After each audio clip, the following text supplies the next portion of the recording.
Hello everyone, this is Uxales speaking, taking the tower with Brimhorn. To be completely exact, I stayed behind while he went forward to stop the opponents. So, there are voices that World vs World, especially World vs World roaming, is dead. I have decided to make a slightly different video. This time I have left the timestamps, and I have claimed the tower to show you the story of one tower over the course of 24 hours. You can see on your own how dead is the World vs World. Also, this video is more of a story than lots of explanation of amazing Mesmer stuff, simply because I still don't understand the awesome Mesmer stuff. So let me take you to the story of brave roamers and towers. And maybe I will be able to show you something about new mechanics of this map too. That is, assuming that retaliation doesn't kill me when I use Blood Frenzy. At this point it is a hobby or a habit of mine. Well, neither me nor Brimhorn tend to give up easily, so we return. As we are attacking Abaddon borderlands, on the southern part most probable enemies are Ogre Rock. Because there are no waypoints for enemy forces, southern part of the map belongs to attackers, while northern part of the map belongs to defenders. This is actually a very intelligent design, giving different groups of players something to do. Brimhorn plays a scrapper. He uses the stealth gyro, so I am able to stealth stomp an opponent. We won this fight because this time we were able to down one enemy. As my build is an area denial thing, we could win by chaining crowd control onto the downed opponent. So several fights have passed, the tower got to the reinforced level, and we have decided to go to sleep. When I woke up I have noticed that our tower is still standing. As I claimed it earlier, I knew it is exactly the same one because I asked in the guild, nobody took it afterwards. Now it was fortified. So what am I doing here? It is 10:30 AM. An Oasis event happens on Abaddon borderland. Some Abaddon players are apparently doing it, so they do not have to ram down the tower. Remember when I said that southern part belongs to the attackers and northern to defenders? It seems that a single Zerg does not go south. And roamers do not seem to like to ram down the towers. But here, the skeleton crew is able to actually use the Oasis event to damage all gates and some walls in every building which does not belong to their side. As my tower is fortified, the gate would get to 50%, all the siege would get destroyed, and some walls would get to 50%. Wooden stuff simply gets destroyed. This means I don't have to do the event myself. This means I have to hunt down the enemies and stop them from doing the event. Not even 10 minutes have passed, and I am in southwest fortified tower, where 2 scrappers have taken down the wall while I was hunting in Oasis. So I have loaded my siege disabler utilities, and they were in. So I retreat to the Lord. I cannot solo 2 scrappers, it is impossible. You will see later when they farm me. Now, in the Alpine borderlands, this lord would be useless. The guards would be simply the rally fodder for my opponents. But here, especially using the well which gives quickness to the lord and slow to them, it gives me an opportunity to amplify the damage and to defend the tower from enemies. By the way, note that between 2 sneak gyros they have, I am completely unable to lock on any target. I do not see their animation, the fact they are Asura doesn't help, and I cannot even track their position. But this particular lord is very irritating to fight because he dazes a lot. The new lords are really buffed in hit points. I can solo southeast one, but I can't solo this tower. So with the lord, and the fact they focused the lord, not me, it was possible for me to kill them. Which leads to one more interesting information, the running distances. First important thing, to repair fortified tower you need 3 supply runs. I was not able to repair the tower before they returned. I had to destroy both catapults first, so they drove me away. The tower is opened, it needs 2 more supply runs, and this time my opponents do not seem to want to follow me into the Lord room. So we do some dancing here, I'm trying to lure them, they do not want to get lured, and overall we have an impasse. But if the tower is open, they are always able to call reinforcements and they can downgrade it. I don't want that. So as I cannot kill 2 scrappers, the only thing I can do is to repair the tower.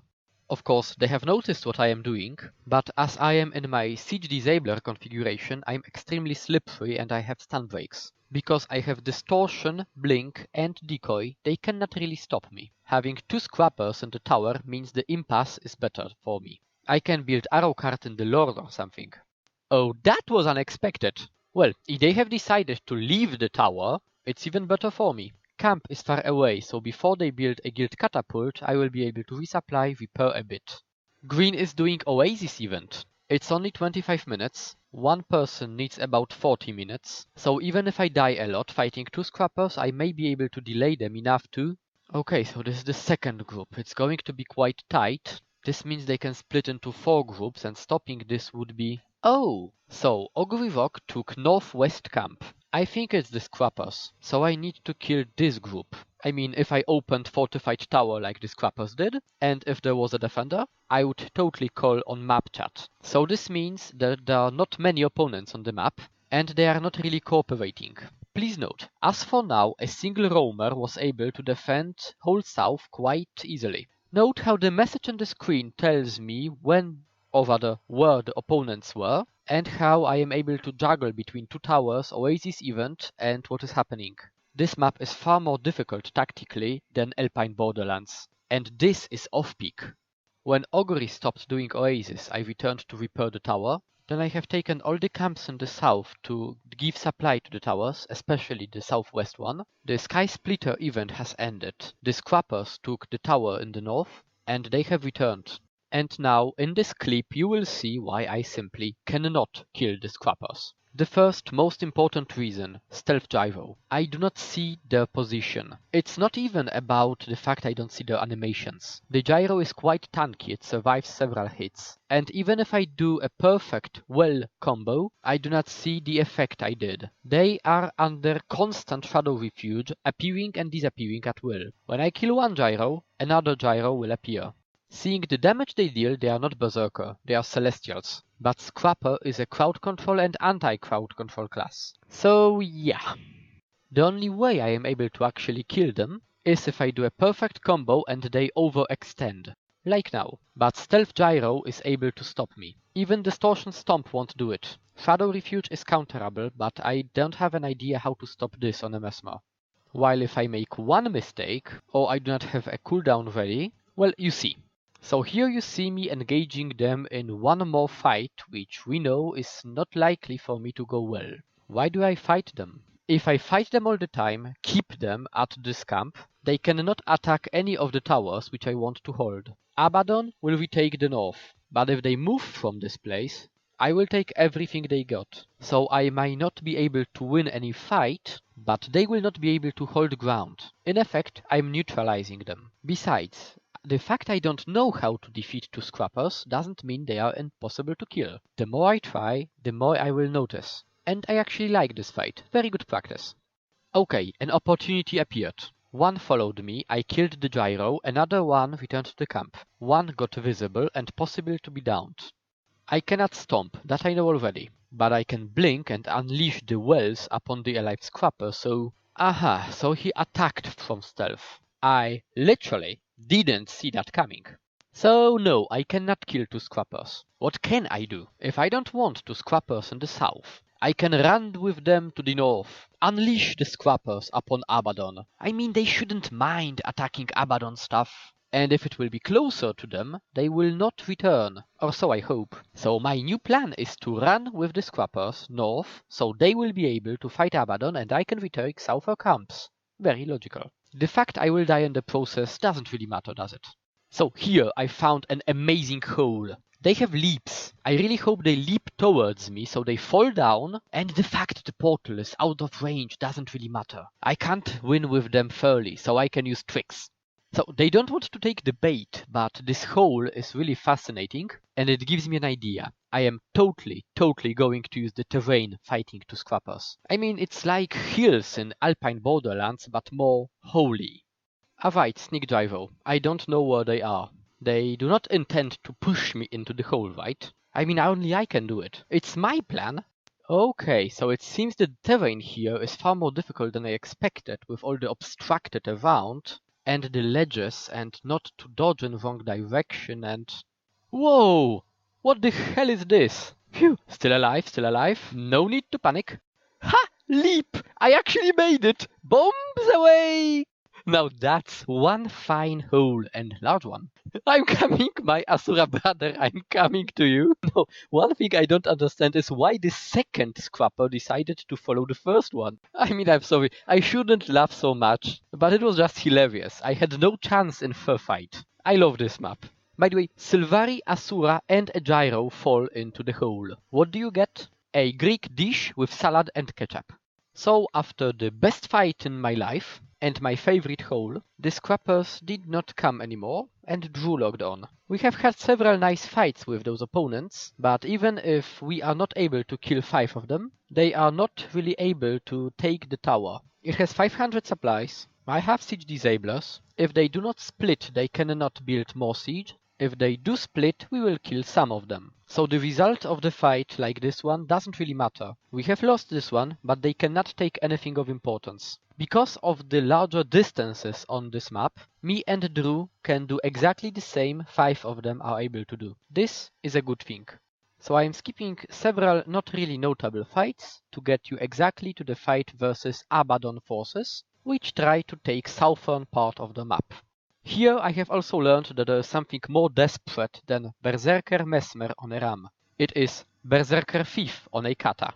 There are 3 people and a superior catapult was built. It is possible. They could have made one supply run, but southeast camp is ours, so it makes the supply run quite unlikely. There is at least 1 or 2 more people. And once again, in Alpine borderlands, the distance between vale and bay, or water and lake, was so very close, then enemies never had to split. Here, especially with Sentry, we were able to defeat this group of 3 people, and when a message appeared, Abaddon took southeast camp, we knew we have to hurry.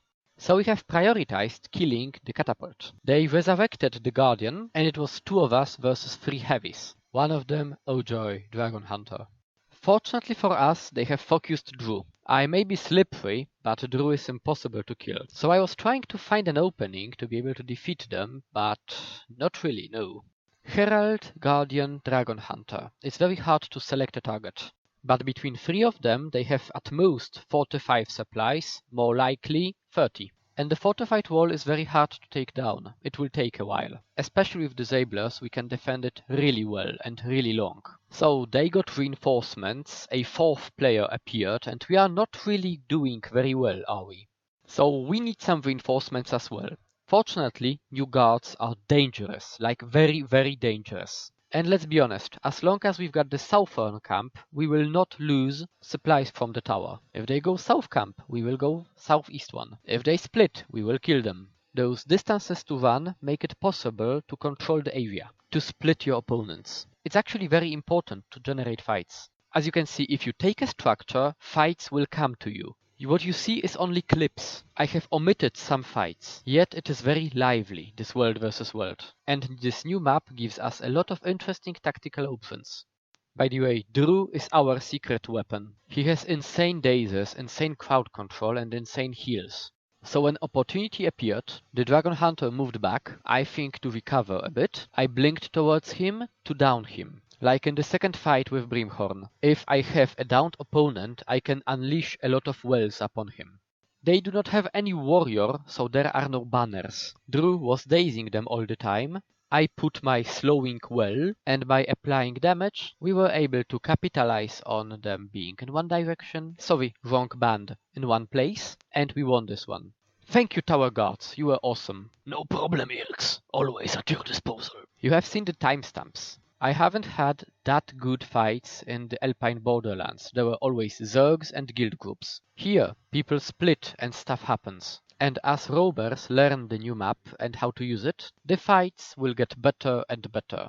In the end, we have lost the tower. It took Abaddon a while. Abaddon guild group used the wall behind while we were elsewhere. Was a good tower. I'm going to miss it.